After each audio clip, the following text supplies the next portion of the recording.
Business durable, le magazine des entreprises qui prennent soin de la planète. Nathalie Croiset sur BFM Business. On va parler à présent des cartouches d'impression, des tonnerres en entreprise. On sait à quel point c'est important. En même temps, les chiffres parlent d'eux-mêmes. Imprimer environ 10 000 pages équivaut à 70 kilos de déchets d'impression. Donc autant dire, il faut comprendre les enjeux de la récupération de tous ces produits. On va voir ça avec un consortium qui s'est mis en place il y a 14 ans maintenant, Conibi. Emmanuel Delamore, bonjour. Bonjour. Vous êtes donc responsable support client de Conibi. Également, ce qui est intéressant, c'est de voir un partenaire, un client aussi électrogélose à travers Marc Masseille. Bonjour. Bonjour. Vous êtes responsable qualité, sécurité, environnement donc d'Electrogélose, solution de gestion documentaire au service des entreprises, créée en 1946. Donc voilà, avec beaucoup d'enjeux d'impression aussi évidemment dans toute cette démarche-là. Alors je vais commencer par vous, je parlais de quelques chiffres. C'est vrai que on se dit que les cartouches d'impression c'est central, les tonnerres en particulier dans une entreprise. En même temps, il paraît qu'il faut 1000 ans pour totalement faire disparaître une cartouche d'impression, on va dire, de notre vie, de notre quotidien. Et donc, il y a eu cette démarche volontaire, il y a 14 ans quand même, de ce consortium qui a été créé pour vraiment se dire on va recycler tout ça, avoir des points de collecte et avoir une démarche pour faire évoluer la situation. Voilà, effectivement. Donc le consortium a été créé il y a 14 ans. Donc ce sont les marques majeures de l'impression qui ont mis en place ce consortium Conibi. L'objectif était d'apporter une solution de collecte à leurs clients, donc collecte pour tous leurs consommables d'impression usagés, et de faire en sorte que tous ces consommables-là ne se retrouvent pas dans la nature. L'objectif est bien évidemment de prendre tous ces consommables-là pour les recycler, pour les valoriser ou pour le faire du réemploi. Vous avez combien de clients maintenant depuis le développement, depuis 14 ans? Alors on a 40 000 sites de collecte actuellement, donc les différents sites de collecte que nous avons, ce sont des entreprises qui peuvent être monosites, où il y a une seule personne, jusqu'aux grands groupes du CAC 40, ou en passant par les grandes administrations et également de nombreuses PME. Donc en gros on peut dire que chez Conibi nous avons 60% de PME, 19% d'administration, 15% de grands comptes et le reste des sociétés qui travaillent dans l'impression et dans la reprographie. Évidemment, donc comme Electrogélose, justement, ce que ça représentait pour vous, Marc Masseille, j'imagine que déjà vous y réfléchissiez avant même que Conibi ne soit créé à cette démarche de recyclage. Alors, on y réfléchissait et chez Electrogélose, on a l'avantage d'avoir une direction qui a toujours été impliquée dans l'environnement et puis dans la qualité, puisqu'on a toujours été précurseur. Donc au niveau des déchets, effectivement, Conibi, dès qu'on a eu l'occasion, on a saisi l'occasion, puisqu'on y a trouvé au moins trois avantages. C'est gratuit, Conibi c'est gratuit, puisque c'est un regroupement. Pour nous, ça ne coûte rien, sauf du sérieux dans nos tris. Ensuite, ça nous permet d'avoir, pour toutes les marques, il y a plusieurs marques qui vont donc du coup en collecte dans la même boîte, dans le même EcoBox. Et puis, le troisième avantage, c'est surtout qu'on a des chiffres. On a des retours, c'est-à-dire grâce à Conibi, à leur système web, on peut se connecter et en permanence, on a des indications sur nos stats, des stats. Donc vous avez un suivi il y a un suivi. Et donc ce suivi me permet, moi, en tant que responsable, d'alimenter des indicateurs qui vont venir soutenir les cibles qu'on se donne au niveau de la politique avec les axes de développement. Enfin, au niveau des traitements des déchets dans notre politique, les déchets c'est très important, c'est donner des objectifs et là ça permet de voir qu'on atteint ces objectifs. Par exemple, pour aller très vite, si une marque hors consortium est placée dans l'EcoBox, à ce moment-là, on a un report qui nous dit on a droit à 5%. Attention, là, vous avez mis 4%. Et donc, ça me permet de tirer aussi des sonnettes d'alarme sur les sites, parce que tout le problème, c'est de faire le lien avec les sites. On a 10 sites de production sur Paris, Lyon et Genève. Donc, ça me fait des relais, ça me permet d'avoir des relais et en temps réel de pouvoir réagir au moins à 3 mois après. Réagir tout de suite par rapport aux objectifs qu'on se donne. Alors justement, puisque parler de ces enjeux-là, on en est quoi? On a une cartouche laser ou tonnerre sur 2 à peu près vendue en France qui est recyclée. Maintenant, c'est ça, Emmanuel Delamore, à peu de choses près. Voilà, donc l'objectif atteint. Vous vous étiez fixé des objectifs dès le départ ou vous êtes dit on va voir comment ça se met en place progressivement? Mais déjà, avec le ministère de l'Environnement, il y a un objectif, puisqu'il faut faire évoluer les collectes de 10% chaque année et faire en sorte que toutes ces collectes, tous ces consommables qui ont été recyclés soient valorisés à 95%. Donc on a cet objectif-là. Chez Conibi, c'est vrai qu'actuellement on fait une croissance à 2 chiffres, donc ça nous permet d'être dans les objectifs et nous essayons vraiment de faire en sorte que tous ces consommables soient valorisés. Alors chez Conibi, on a 3 filières de valorisation, soit on les retourne chez le constructeur. D'accord. Donc ça, c'est 22% des consommables qui sont retournés chez le constructeur que nous avons collectés. En fait, nous avons collecté 2 400 000 consommables en 2013. Donc 22% ont été retournés chez le constructeur. Le constructeur, il en fait quoi? Il les démantèle. Il récupère certains composants et les réintroduit dans le circuit du neuf, ou sinon il broie les coques qui sont vraiment abîmées, et à partir de là, il refait de la matière première pour faire d'autres coques. Oui, parce qu'il y a de l'acier, du plastique, de l'aluminium, de l'inox, évidemment de la poudre de tonnerre, enfin, il y a beaucoup de choses. Il y a beaucoup de choses.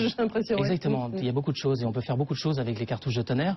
Donc à partir du moment où le constructeur ne récupère pas les consommables, nous les orientons soit vers de la valorisation matière ou de la valorisation énergétique.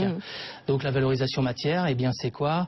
On broie les cartouches, on sépare les différents métaux, les différents plastiques, et à partir de là, on fait de la matière première secondaire alternative qui permet de produire de l'acier, de l'inox, du plastique, et avec la valorisation énergétique, nous faisons du chauffage urbain ou de l'électricité, et voilà. Donc il y a plein de choses dans un tonnerre finalement qui est très intéressant. Voilà, qui sont très intéressantes et qui permettent de refaire plein de choses derrière, plein d'autres produits. Ouais, vous en parliez, Marc Marseille, finalement de la démarche aussi de votre entreprise Electrogélos qui est très tournée aussi vers ces questions environnementales, alors que c'est vrai qu'a priori justement on voit quand même un secteur quand on est comme ça dans des solutions de gestion au service des entreprises qui peuvent, on peut dire c'est quand même assez polluant, mais finalement vous avez vraiment une réflexion aussi sur votre secteur. Tout à fait.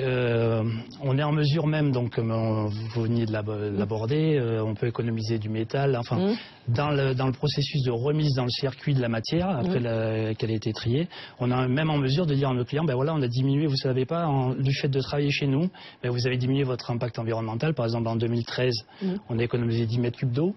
En 2014, bon, j'aurai encore les chiffres, mais plutôt en 2012, 20 mètres cubes d'eau. Et l'électricité également. 20 mégawattheures. Donc lorsqu'on communique aussi bien en interne qu'avec les clients, ça permet de donner des choses concrètes et de dire ben voilà, l'électricité c'est parlant, ça le sera de plus en plus. On a économisé tant de kilowattheures. Il faut faire encore de la pédagogie, vous en faites auprès de vos clients, vous imprimez je crois que chaque année plus de 150 millions de pages, c'est ça, à 4, c'est ça, donc c'est quand même un volume impressionnant. C'est assez impressionnant, si on les empilait on irait jusqu'à la Lune d'ailleurs, on s'est amusé à faire ça une fois.